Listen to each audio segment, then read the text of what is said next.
Hi guys, Milog Tarot here. Welcome back po for your kapalaran sa pag-ibig. Para po ito sa mga water signs, Cancer, Scorpio, and Pisces. Maglalagay na lang po ako ng timestamp sa may description box para po mapuntahan ninyo ang inyong zodiac signs. Pero syempre, this is a general reading, kaya hindi po lahat ay makaka-relate. Okay, so we will start po with Cancer. Ano kaya yung posibleng pagdaraanan ng mga Cancer sa mga susunod na mga araw? Okay, so let's see. We have here, meron isang manggagamit, sinungaling, okay, na parang kailangan mo na layuan.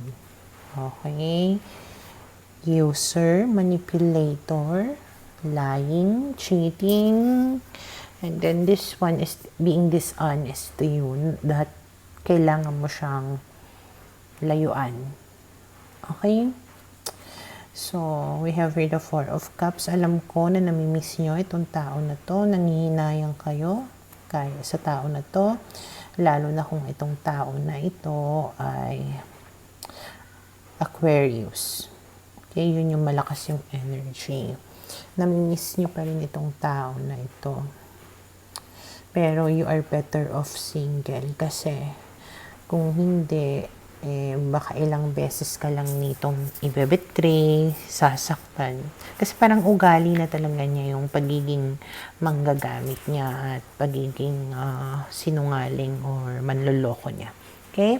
And then we have here the Four of, pero hindi mo talaga mapakawalan eh. May possibility pa nga na may third party, may iba eh. Pero parang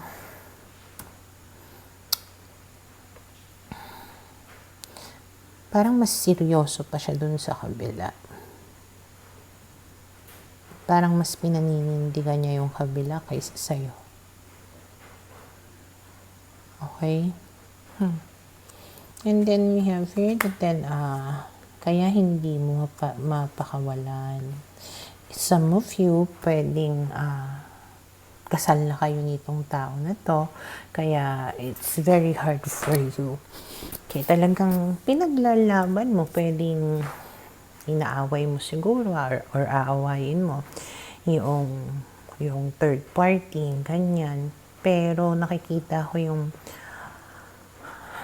yung passion ng person ninyo, talagang hindi ko na masabing baliw na baliw siya doon sa third party.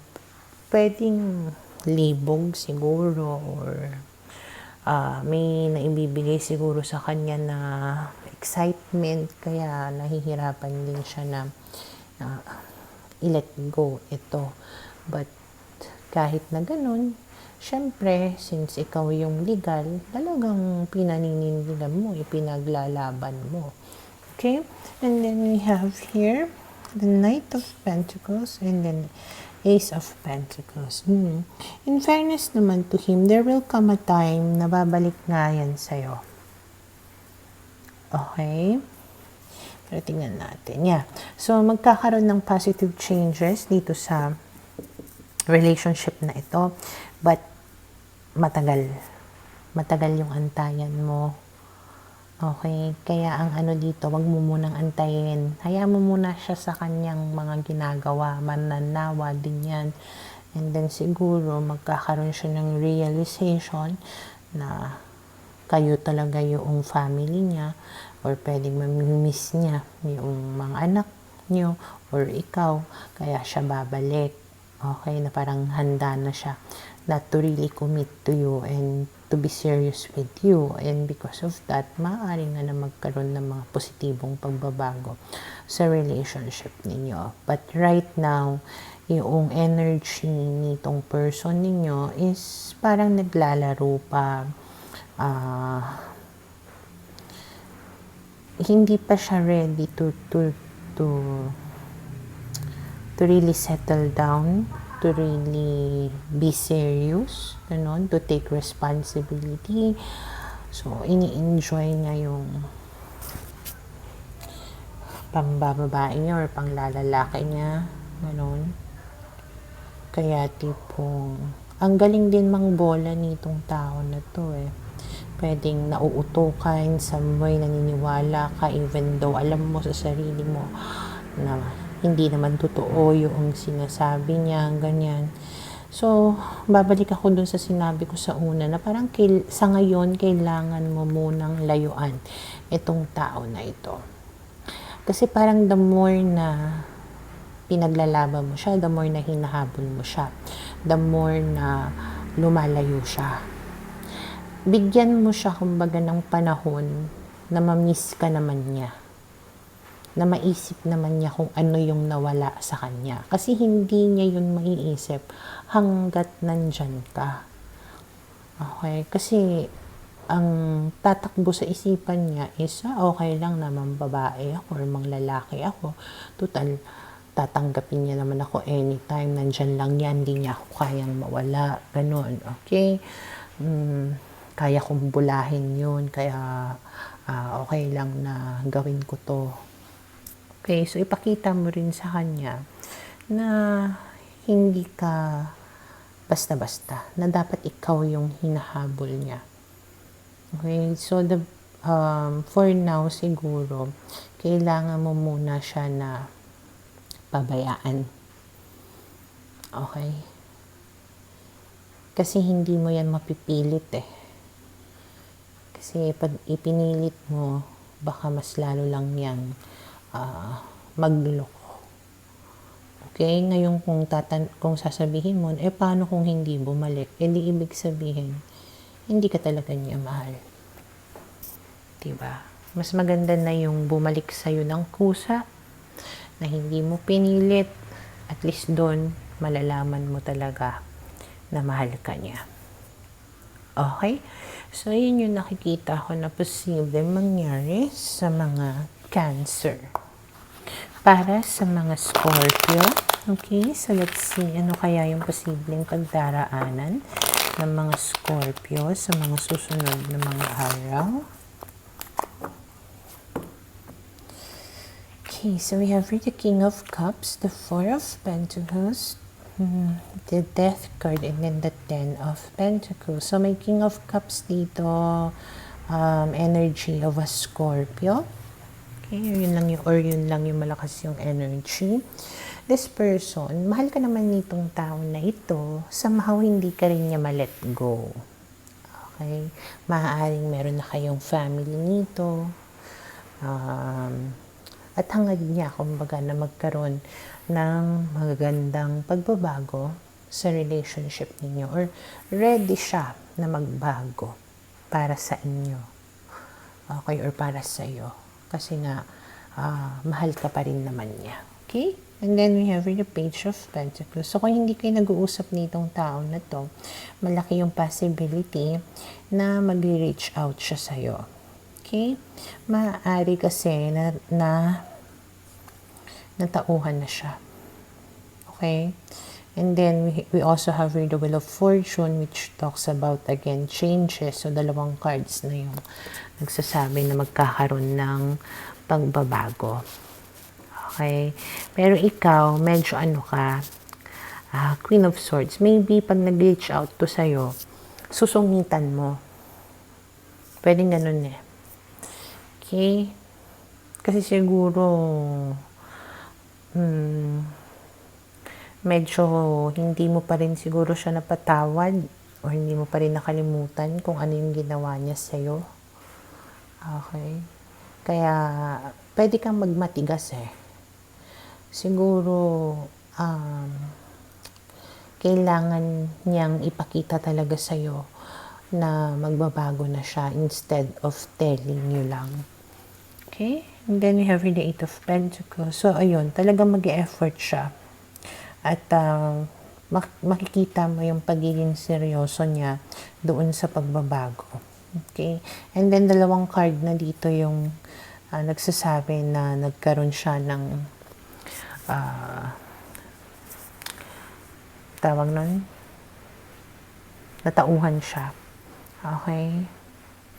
Parang nagkaroon siya ng reflection of what he did in the past, ganon. Kaya, na-realize niya yung importance mo, na-realize niya na mahal ka pa niya, ganyan. Okay, kaya siya magre-reach out sa'yo, makikipag-usap. And then we have really 3 of Wands, the 8 of Wands, and then the 10 of Cups. So, ikaw, medyo nag-iisip ka dito na, meron nga ba talagang magandang patutunguhan to? Or baka mamaya naman, matrap na naman ako dito sa situation na ito. Pero there is this big part of you that really wants to make it work. Na baka nga sakali mabuo pa, maging masaya pa kami, ganyan. So, pagbibigyan mo naman siya, makikipag-ayos ka rin sa kanya. Okay? And then we have here the Knight of Pentacles. So, unti-unti, napapakita niya talaga sa'yo dito, napaparamdam niya yung pagiging seryoso niya. Talagang sinusuyo ka niya dito ng todo-todo. And then we have here the Empress. In fairness, feel mo naman, and there's a big possibility na baka magkaroon ng bunga itong connection nyo na to, as in baka mabuntis ka or mabuntis siya. Basta depende sa genders ninyo, okay? So, pwedeng ibig rin sabihin nito, you really feel confident and secured about him. Talagang naparamdam niya sa'yo na ikaw ay isang empress na inaalagaan, na mahal, ganyan, na naibibigay niya sa'yo lahat-lahat ng pangangailangan mo. Okay?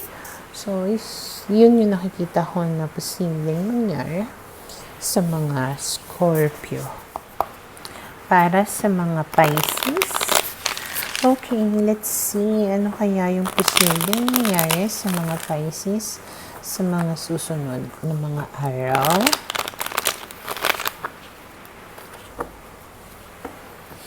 So, we have here the 6 of Pentacles. May makikipagbalikan sa inyo, lalo na kung married kayo nitong tao na to. Pwedeng nagkaroon na siya dito ng realization. Kaya siya gusto niya ayusin yung marriage ninyo. Okay? Yung reading na to, malakas yung energy na married with kids. Okay, na gustong makipag-reconcile. And then we have here the Moon. So, maybe this is something that you've been waiting for, you've been wishing for, ganon.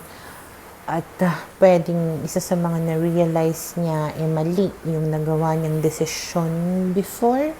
And pwedeng may mga bagay na inilihim niya sa'yo dati na pwede niyang i-reveal sa'yo or aamin na siya sa kung ano man yung nagawa niyang kalokohan before. Okay? And then we have here the 7 of Pentacles, the 8 of Cups, the 9 of Wands, and then the Emperor. So, pwedeng magkaroon ng magandang outcome itong pakikipagbalikan niya na to sa'yo. Maybe, sinubukan niya siguro before na hanapin yung sarili niya or hanapin yung kaligayahan niya. But unfortunately, hindi niya yon nahanap. Napagod din siya. Siguro sa kung ano man yung ginawa niya before, kaya siya nanunumpalik sa'yo to rebuild yung relationship ninyong dalawa. Okay? And then we have here the Chariot, the Empress, and then we have here the 5 of Swords. So, pwedeng magkaroon ng magandang progress itong pakikipagbalikan niya.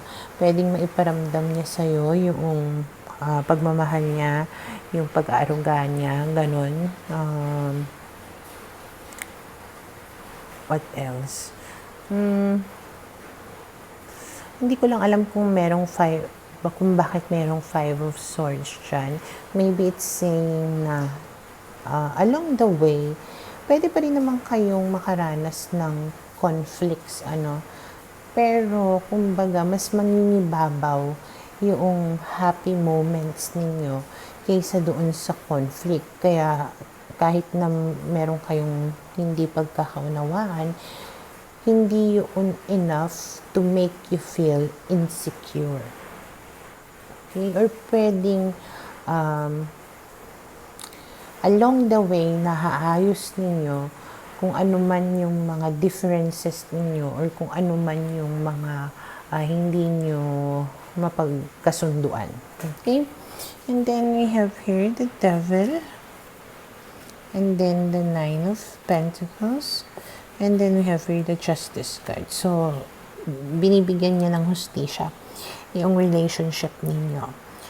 Itinatama niya yung mga pagkakamali niya. Binibigay niya sa'yo yung mga deserve mo. Maybe before this person acted,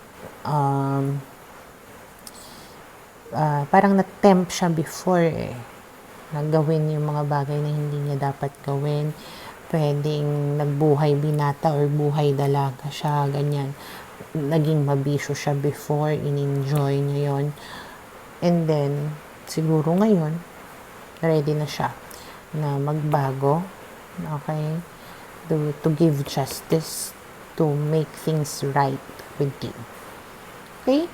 So, yun yung nakikita ko na posibleng mangyari sa mga Pisces.